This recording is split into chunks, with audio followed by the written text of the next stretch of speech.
Зэвсэг түвшнийг сурталчлах, эргэн цэргийн харилцааг бэхжүүлж, эх оронч үзлийг төлөвшүүлэх зорилгоор зэвсэг түвшний анги байгууллагууд иргэдэд нээлттэй болсон билээ.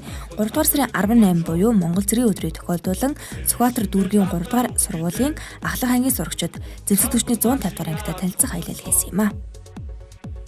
Сургууль дээрээ бид эх орны цэрэг гээд аяныг өрнүүлсэн. За энэ аяны үйл ажиллагаанд бол аваараа бахархыг гээд цахааны уралдаан, тэгээ авда захаа бичих, мөндүүл тэмцээнд оролцох, зэвсэг түвшний анги танхимуудтай танилцах гэсэн юм үйл ажиллагаанууд байсан. Тэгээд энэний хүрээнд зэвсэг түвшний 150 дугаар анги дээр албан хүсэлтийн дагуу ирж танилцж байна. Тэгээд хүүхдүүдэд сонгохдоо болохоор яг цаашаа ингээд зэвсэг түвшнэр ажиллах хүсэл сонирхолтой. Тэгээд энэ чиглэлээр явах хүсэл сонирхолтой мэргэжлээ сонгоцсон байгаа хүүхдүүдэд шил сонгож аваад тэгээд ирж байгаа. Тэгээд хүүхдүүд маань өнөөдөр зэвсэг техниктэй, ахлагч нарын үзүүлбэртэй, анги танхимын бахархалтай, эх орны бахархалтай танилцаад маш их сэтгэл өндөр байна. Тэгээд цаашаа бас яг энэ ангид яг энэ зэвсэг түвшинд орохын тулд яах вэ гэдэг маш том асуулттай ийм сэтгэл зүйн өндөртэй л буцаж जैन. Тэгээд маш их баяртай байна. Цэргийн ангийг ер нь огт ингэж төсөөлдөг байсан. Тэгээд энд ирээд одоо цэргүүдийн байгаа байдал энэ газруудыг харах, энэ ангийг харахад надад их гой санагдсан. Би өөрөө цэргийн анги тэр өмнө ирж үзэж байгааг болоход надад миний сэтгэл их гой дотн санагдсан байна. За чиний хувьд бол эмэгтэй хүүхдийн хувьд бол одоо их сонирхолтой байгаа ах тий. Ер нь яг одоо цэрэгжилтийн ингээд бэлтгэлд оролцоод ингээд явах ер нь хэр их ядарсан хэцүү зүйл байсан уу? Ер нь бол зөндөө их ядарсан. Тэгээд манайч өөрөө цэрэг байхгүй юу.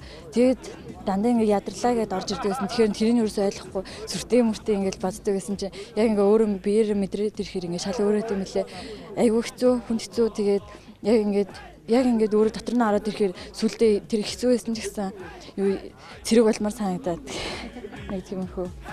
Мөн Сүхбаатар дүүргийн 3 дугаар сургуулийн сурагчид нийслэлийн дүүргүүдийн сургуулиудын дунд болж өнгөрсөн цэрэг спортын дүүл цогцлбор тэмцээнд зэвсэг түвшний 150 дугаар ангийн ахлагч нарын удирдлагад оролцож дөрөвдөө 3 дугаар байр эзэлсэн тул талархал илэрхийлж сурагчдын бүтээлийн дээжээсээ дурсгал болгон гардуулсан юм а. Монгол 3 дугаар сургууль, Сүхбаатар дүүргийн Монгол 4 дугаар сургууль манай ангийн үйл ажиллагаатай танилцаад хүүхдүүд маань хүрээд ирлээ. Энэ хүүхдүүд урд нь манайхаас дүүл тэмцээнд бас сурагч багш нар авч бэлддэг байсан. Ингээд бидний эргэн цэргийн харилцааг бэхжүүлэх талаар эргэн улсын сургуулиудын дүүл тэмцээнд бэлдэх зорилгоор тэмдэг үзүүлж ажилладаг. Тэр өнөөдөр энэ хүүхдүүд маань ирж зэвсэг техниктэй танилцъя гэхэд ангийн үйл ажиллагаатай маань танилцж байна. Энэ бол маш нээлттэй байх өдөрлөг. Өнөөдөр хүүхдүүд одоо цаашид энэ цэргийн анги байгуулга ер нь ямар байдаг талаар нь тодорхой хэмжээгээр ойлголт авсан байхаа гэж ойлгож байна.